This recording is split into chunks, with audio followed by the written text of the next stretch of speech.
सभी को मेरा नमस्ते। तो दोस्तों हम लोग बात कर रहे थे वैल्यूज पर कि वैल्यूज की क्या जरूरत है, क्यों हमें इसे अपनाना चाहिए, कैसे अपनाना चाहिए। इन सभी बातों पर कुछ तो बात हमने की, लेकिन कुछ और जानेंगे वैल्यूज के बारे में। लेकिन हाँ, टॉपिक शुरू करने से पहले मैं चाहूंगी कि आप अपने फोन को स्विच ऑफ मोड पर कर दीजिए या फिर नोटिफिकेशंस को बंद कर दीजिए, क्योंकि एक बार जब हम लोग पढ़ना शुरू करते हैं, इस बीच में डिस्टरबेंस का होना गलत बात है। और मैं चाहूंगी कि आप सभी लोग एक नोटबुक और पेन अपने आसपास जरूर रखिए। और हाँ, दिमाग को खुला रखिए, क्योंकि हम इस टॉपिक में और भी बहुत कुछ है जानने के लिए, सीखने के लिए। तो चलिए शुरू करते हैं आज का टॉपिक। तो मुझे लगता है कि कुछ लोग कंफ्यूज हो रहे होंगे कि हम कौन कौन सी क्वालिटीज को देखें।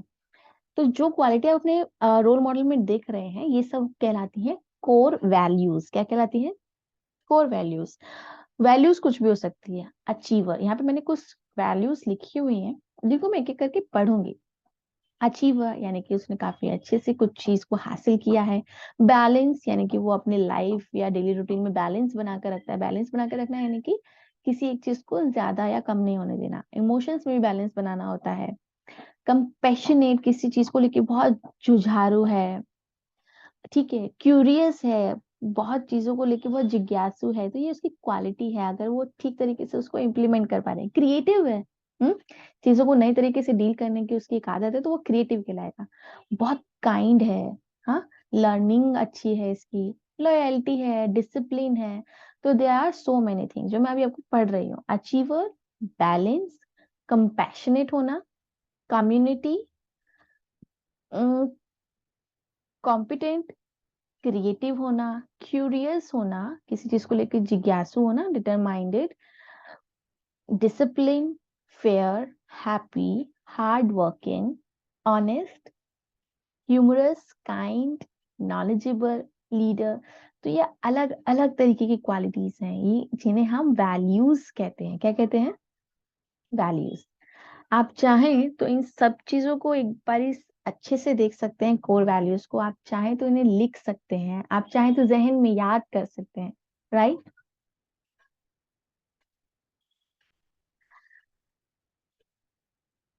तो जब हम लोगों ने अलग अलग लिस्ट जो बनाई है, सपोज मैंने जो लिस्ट बनाई है, मैंने अपने रोल मॉडल्स की लिस्ट बनाई है। मैंने महात्मा गांधी को अपना रोल मॉडल माना। उनकी एक वैल्यू थी कि वो ट्रू टू सेल्फ थे, यानी खुद के प्रति वो सच्चे थे और वो सच्चाई पर चलते थे। ये इनकी कोर वैल्यू हुई। मेरा छोटा भाई, जो कि मेरा एक रोल मॉडल है ना? अजीब लग रहा है ना सुन के, क्योंकि छोटे भाई बहन तो रोल मॉडल हो ही नहीं सकते, ऐसा हमको लगता था। कि ये चीज नहीं है। मैंने कहा आपको, आपकी जिंदगी में तमाम लोग जो भी आपसे मिल रहे हैं, आप उनसे बातचीत करें, वो सभी आपके रोल मॉडल हो सकते हैं। तो मेरा खुद का छोटा भाई, हम्म, वो बहुत जॉयफुल है, यानी कि बहुत मस्त रहता है। तो मुझे उससे काफी चीजें सीखने को मिलती है। मुझे ऐसा लगता है कि कभी कभी परेशानियों के समय में बेफिक्रा होना भी बहुत जरूरी है, यानी कि आप परेशानियों की तरफ ध्यान नहीं दें और मस्त अपनी लाइफ जिए। लुइस लुइस जो है वो बहुत पॉजिटिव रहते हैं। मेरे फादर जो है वो बहुत डिसिप्लिन रहते हैं। उनका उठने सोने बैठने का टाइम, खाने का टाइम, हर काम को किस तरीके से करना है, ये बहुत डिसिप्लिन वे में करते हैं, बहुत ही अनुशासन में रहकर करते हैं। ठीक है, कोई भी हो सकता है, आपकी ग्रैंड पेरेंट्स हो सकते हैं, आपकी माँ हो सकती है। आपको इस तरीके की लिस्टिंग करनी है, राइट? तब आप समझ पाएंगे कि आप किसी इंसान को क्यों पसंद कर रहे हैं। उनके ऊपर ऐसे नहीं लिखना है, हम लोगों ने उनकी एक कोर वैल्यू पे बात करनी है। और अगले 5-6 जितने भी आपके रोल मॉडल हैं, आप उनको इस तरीके से लिस्टिंग कर सकते हैं। तो आप जो भी लोग ग्रुप में ये एक्टिविटी कर रहे हैं, आप अपनी सारी चीजों को, जो क्वालिटीज हैं जो कि आप किसी की एडमायर करना चाहेंगे, एडमायर यानी कि आप किसी के बारे में उनकी प्रशंसा करना चाहेंगे, तो आप किन किन क्वालिटी पर उनसे बात कर सकते हैं। ठीक। So did your partner also find the same quality as you did? क्या आपके ग्रुप में जितने भी लोग हैं उनमें से कोई एक ऐसा इंसान है जिसके रोल मॉडल की क्वालिटी आपके रोल मॉडल की क्वालिटी से बहुत ज्यादा मैच करती है? और अगर मैच करती है तो दोनों का तरीका अलग हो सकता है। सपोज डिसिप्लिन में मैंने अपने फादर के बारे में लिखा कि मेरे फादर की कोर वैल्यू है डिसिप्लिन, और किसी और ने भी किसी और पर्सन की बात को डिसिप्लिन में उसकी वैल्यू को जज किया। तो क्या मेरा डिसिप्लिन को समझना और उसका डिसिप्लिन को समझना एक है या अलग अलग है? इस चीज को भी आप देखिएगा। हम्म तो कभी कभी कॉमन क्वालिटीज होती हैं, लेकिन उनके तरीके अलग हो जाते हैं जिनको हम लोग एडमायर करते हैं। सपोज किसी का बहुत ही अच्छे से बोलना अलग अलग तरीके से आप उसको डिफाइन कर सकते हो। एक बोलेगा कि वो बहुत अच्छे से बोलती है ताकि वो किसी से लड़ती नहीं है। उसकी बात को लोग जल्दी मान लेते हैं। एक बोलेगा हाँ, मेरा भी जो रोल मॉडल है वो बहुत अच्छे से बोलता है लेकिन वो बहुत जल्दी कन्विंस कर लेता है, या फिर एक वो प्रॉब्लम को ना बहुत छोटा बताकर उसको जल्दी से सॉल्व करने की आदत डलवा देता है। तो डिपेंड करता है अलग अलग इंसान पर, अलग अलग तरीके से जो ये कोर वैल्यूज हैं वो सामने आती हैं। तो जब हमारे ये 5 लोग शॉर्टलिस्ट हो गए ना, हमने ये जान लिया कि इनकी कोर वैल्यू क्या है, हमने इनको क्यों पसंद किया।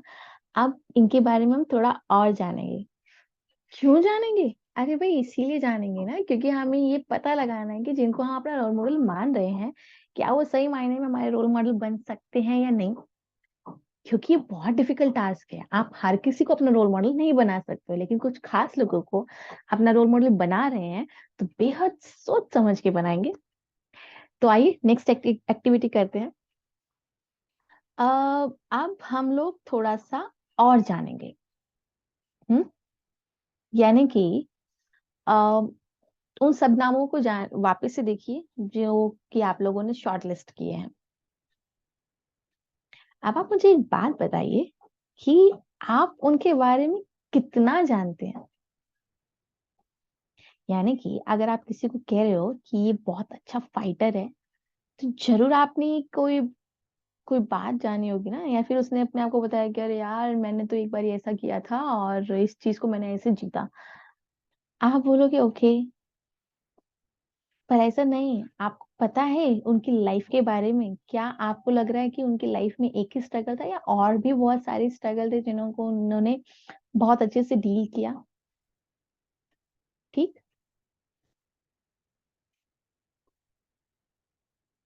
तो हमें थोड़ा और जानने की जरूरत है। हम लोग अपनी इस लिस्ट को थोड़ा सा और स्प्रेड करेंगे। हमारे रोल मॉडल कौन है, उनकी क्या वैल्यू है, इसके बाद हम लोग जानेंगे कि हम उनके बारे में क्या जानते हैं, हम उनकी लाइफ के बारे में क्या जानते हैं, उनके स्ट्रगल का कैसे जानते हैं, उनके स्ट्रगल के बारे में उन्होंने क्या क्या एक्शंस किए, लाइक उन्होंने क्या स्टेप्स लिए, ये कैसे जानते हैं। हम लोग क्या इन सब चीजों के बारे में जानते हैं। तो this is the other column जिसको हम बोलेंगे व्हाट आई नो, हम उनके बारे में क्या जानते हैं। इसके बाद एक और कॉलम बनेगा जिसमें हम बोलेंगे हम इनके बारे में अगर ये जानते हैं तो कैसे जानते हैं। हम्म? जैसे महात्मा गांधी से मैं कभी नहीं मिली, हाँ, तो मैं अगर उनको अपना रोल मॉडल बना रही हूँ और मैं बोल रही हूँ कि वो थोड़ा ट्रूथफुल थे, तो मैंने ये सब चीजें पढ़ी होंगी ना कहीं। हाँ, मैंने उनको बोला लाइफ में, बोला कि बहुत अच्छी लाइफ है उनकी, उनकी लाइफ में बहुत स्ट्रगल थे, उन्होंने बहुत अच्छे अच्छे स्टेप्स लिए। तो ये सब मैंने कैसे जाना? तो कैसे जाना में मेरे पास बहुत सारे रीजंस है कि मैंने मूवीज देखी, मैंने डॉक्यूमेंट्रीज देखी, मैंने काफी सारे आर्टिकल्स पढ़े, बुक्स पढ़ी, उनके खुद के लिखे हुए लेटर्स और बुक्स पढ़ी। तो ये एक जरिया था मुझे उनको जानने का। आपका कुछ भी हो सकता है। जैसे भाई है, भाई को मैं डे टू डे लाइफ में देखती हूँ, मैंने उसके लाइफ में चैलेंजेस क्या रहे हैं, वो कैसे इमोशंस को एक्सप्रेस करता है, ये मैं जानती हूँ। लेकिन कैसे जानती हूँ? क्योंकि वो मेरे सामने रहता है। टीचर कुछ भी हो सकता है। टीचर के बारे में हम क्या जानते हैं? टीचर के बारे में उनकी लाइफ के बारे में जानेंगे, उनके स्ट्रगल के बारे में जानेंगे, उनके अचीवमेंट्स के बारे में जानेंगे।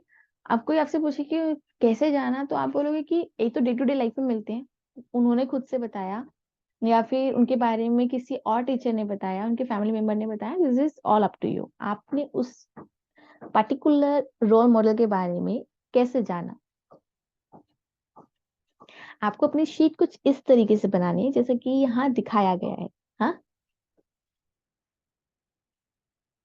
एक और एक्टिविटी करते हैं। जब आप ये लिस्ट पूरी बना लेंगे कि आपने किसी के बारे में क्या जाना और कैसे जाना, तब हम लोग एक्टिविटी 4 में आएंगे। ठीक है। आई डोंट नो आपको यहाँ ये अल्फाबेट दिख रहा है या नहीं, लेकिन मैंने इसका थोड़ा सा कलर चेंज कर दिया सो दैट आप लोग इजीली उसको समझ पाए। तो नेक्स्ट एक्टिविटी ये है कि हमने जो अलग अलग नाम लिखे, हमने जब उनकी क्वालिटी को लिखा तो आपने यहाँ लिखना है कि क्या आप उनकी इस क्वालिटी को अपने लाइफ में कॉपी करना चाहेंगे, राइट। तो ये मेरी लिस्ट है जहाँ पे मैंने उनके वैल्यूज में से कुछ एक पार्ट उठाया है, और मैं उन वैल्यूज में से क्या वैल्यू को अपनी लाइफ में कॉपी करूंगी। तो मैंने यहाँ उस तरीके से लिखा है कि महात्मा गांधी की अगर एक वैल्यू है ट्रुथफुल, तो मैंने उनसे अपनी लाइफ में जो वैल्यू ऐड की वो है ट्रूथफुलनेस। हम्म मेरा भाई है, अगर उसकी एक वैल्यू है जॉय, तो मैंने अपनी लाइफ में एक वैल्यू को ऐड किया, वो है हैप्पीनेस, मैं खुश रहा करूंगी।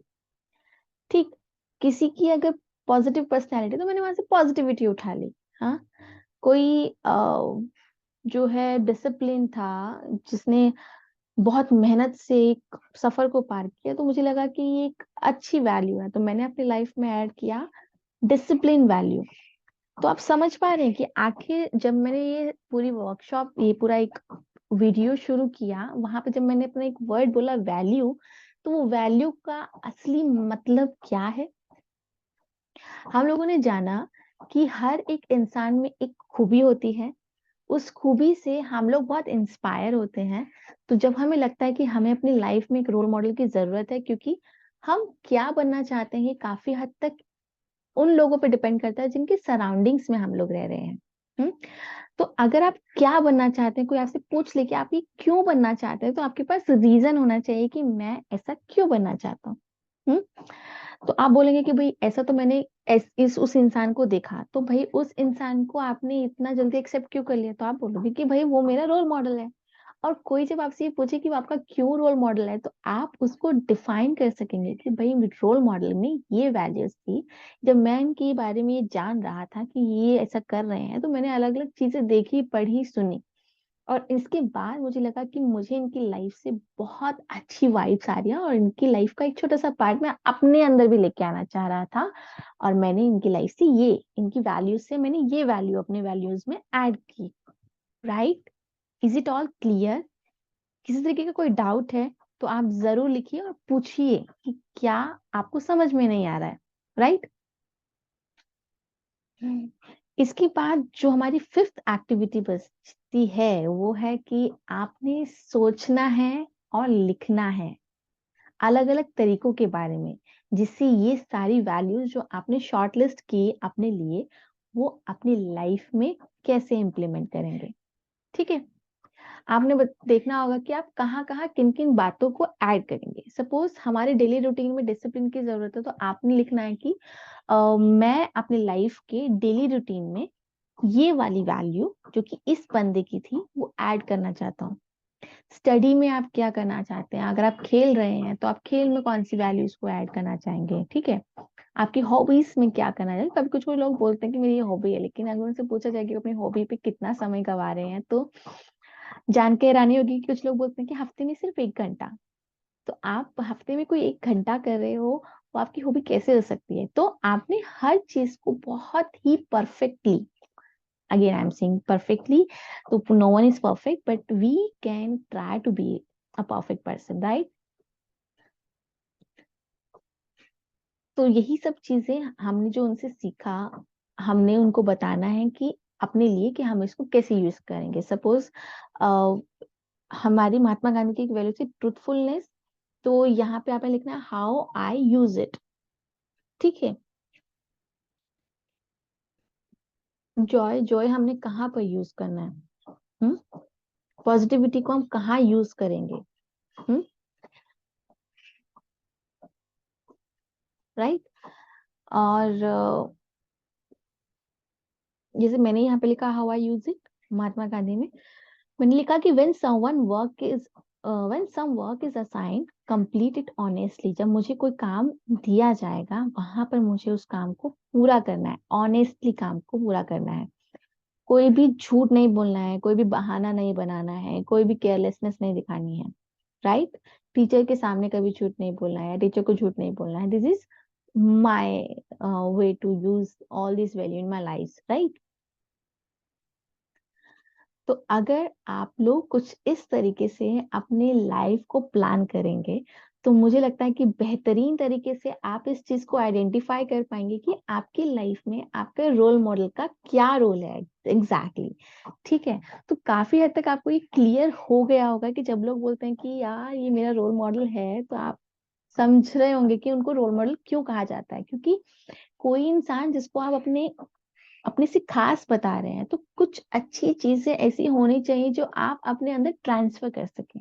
अगर आप ऐसा कर पा रहे हैं, तो जरूर आप उनके जैसा बनिए. आप उनके बताए गए रास्तों पर चलिए. आप देखिए कि आप क्या बेहतर कर सकते हैं, क्या अच्छा कर सकते हैं. और आपने जिस दिन ये सब कर दिया, उस दिन लाइफ में बहुत इजी लगेगी. आपको अपने करियर को चुनने में बहुत आसानी रहेगी, आपको अपने काम को चुनने में बहुत आसानी रहेगी, आपको प्रॉब्लम्स को डील करने में बहुत आसानी रहेगी. एंड बिलीव मी, ये सब चीजें लाइफ के हर फेज में जरूरी है.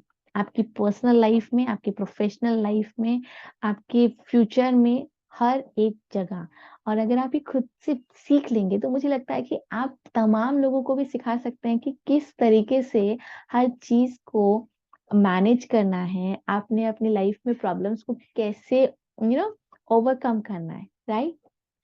तो होप आप लोगों को ये सेशन अच्छा लगा होगा. कोई सवाल, कोई बहुत मेजर क्वेश्चन जो आपको नहीं समझ में आ रहे हैं, आपको नहीं लग रहा है कि ये मैंने अपनी पूरे इस बातचीत में नहीं कहा, तो आप जरूर मुझसे पूछिए, मैं आपको जवाब दूंगी. और आप मेरी इन बातों में कुछ और ऐड करना चाहते हो जिससे आपको लगे कि ये और आसान हो सकता है काम, तो जरूर कीजिएगा. लेकिन प्लीज एक बार अपने बारे में जरूर सोचिएगा, अपने आसपास के लोगों के बारे में जरूर सोचिएगा. आप उनमें से किन लोगों को अपने लिए खास मानते हैं, क्यों मानते हैं, क्या खासियत है उनमें.